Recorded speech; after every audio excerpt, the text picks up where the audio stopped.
And this is the way in which, obviously, the US is kept, the people of the US are kept in a state of fear. And, of course, then the reality shows. You know, the classic expectation in the US of the government is that the people get up, put on the TV, get their dose of morning bullshit, have their breakfast, go down to work at Walmart or McDonald's or KFC or whatever, do their 8 hours, go to a sports bar, go home, switch on the TV, get another dose of bullshit, and then go to bed. The whole idea is not to think, not to question. And it's moving towards a situation where if you do question it, you run the risk of having everything you've got confiscated. And the TV shows, I mean, look at what's going on in the UK right now. I mean, we're following hard on the footsteps of what's occurred in the US. Why? Because it was so successful in the US, so let's bring it over to the UK. I mean, the TV shows are absolutely mind-numbing. You know, and not that I make a habit of it, but I mean, you walk into a pub and I mean, you know, there's all this shit going on in the world, and what are people talking about? You know, what's going on in Corrie, or EastEnders, or Big Brother? I mean, the front line of the papers today, and two of them, the headline is about one of the soap stars caught taking coke. Kel surprise.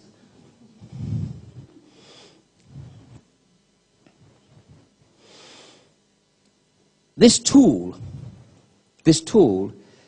is absolutely destroying society. You know, people, I mean, we heard speakers through the weekend talking about people getting into the alpha state when they're watching the TV. You know, it's the stuff that's being pumped into the subconscious. You know, those who don't watch TV and those who don't read newspapers know a damn sight more than those who do.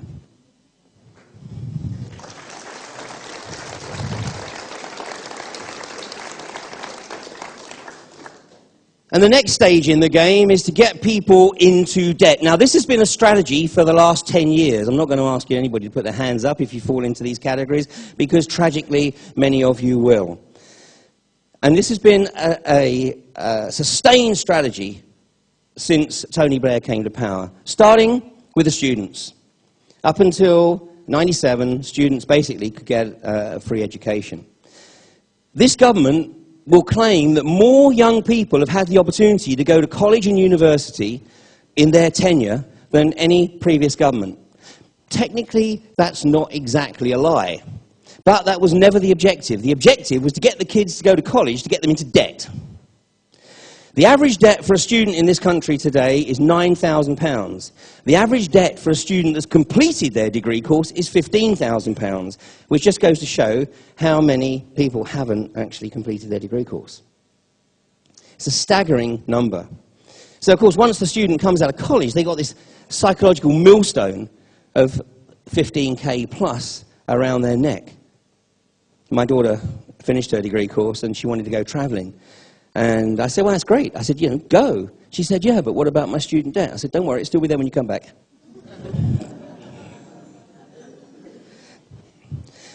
And, of course, the credit card situation is unbelievable. You know, a little while ago, my wife dragged me along to, I think it's Blue Water, over around the M25. Well, first of all, it's built in a quarry. It's like a black hole, you know. But we're walking around it, and I think it's built in a triangle. And I walked around and I suddenly realised I was sort of walking in the same spot I'd already walked in. And I just stopped. My wife was just walking in front of me and I just laughed. And she said, what are you laughing at? I said, do you realise there is nothing in this mall that anybody needs? Nothing. Yet the parking lot was absolutely packed. I said, you know, what's going on here? I said, you know, here we've got masses of people coming here to buy shit they don't need with money they don't have and to pay 30% interest for the privilege.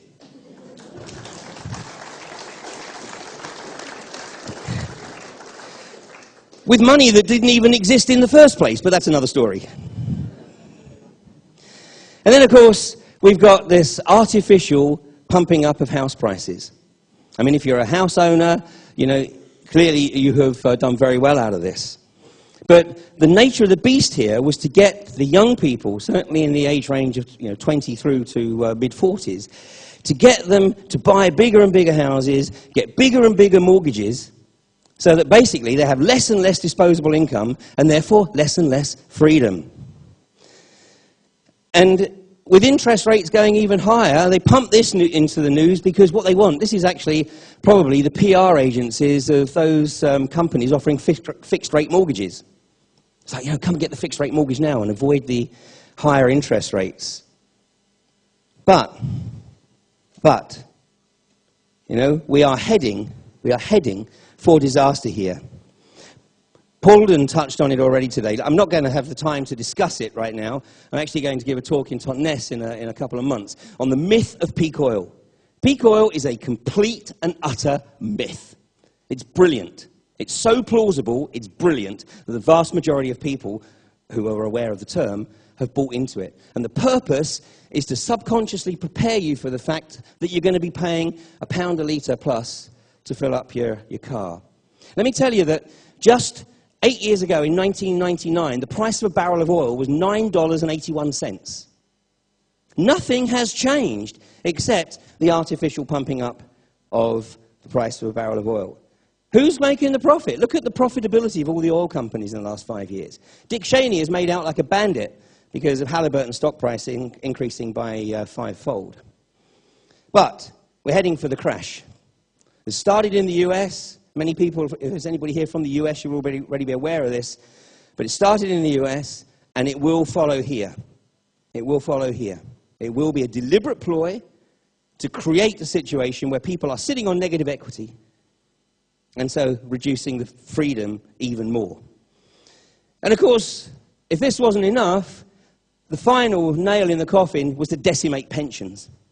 10 years ago, the average person who'd worked in the sort of corporate environment for 30 to 40 years could realistically look at retiring on a full pension in this country, which is 2/3 your final salary, a full pension probably in the early 60s. Today, to get that same deal, you've got to work until you're 72.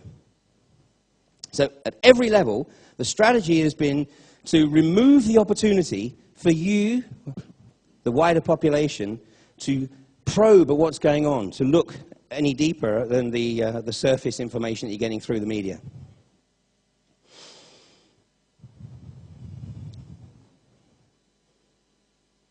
A little bit of history, the New World Order, very important to the link today.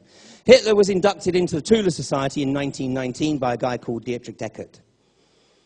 A great book to read here is a book written by Louis Pauls and Jacques Bergier in 1958. And these guys did some tremendous research into the role that Dietrich Eckart played in getting Hitler to effectively play the puppet role of leader of the National Socialist Party. They investigated and they dug up the records and private diaries of Dietrich Eckart taking Hitler into the Bavarian forest and going through the peyote ceremonies. Hitler was often on stage giving his oratory.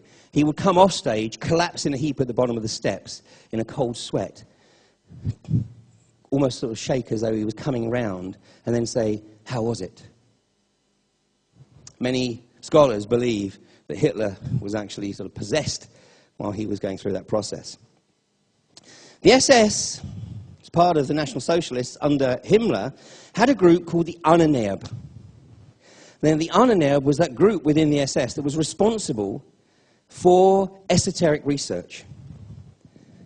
The National Socialists were very, very conscious of the fact that there was some esoteric technology available. All they had to do was go find it, and of course use it for their own purposes. And they had a number of forays into Tibet. In fact, anybody see the film here, 7 Years in Tibet? Yeah. The character that Brad Pitt played was based on a true story of one of the Ahnenerbe who went to Tibet to do the research. The war broke out, and he ended up staying in Tibet for the duration, actually became a close confidant of the Dalai Lama. Now, the Ahnenerbe were very, very successful in their research, and such authors like Nick Cook, in his book, The Hunt for Zero Point, has done a lot of excellent investigative work into what technology the National Socialists were able to develop.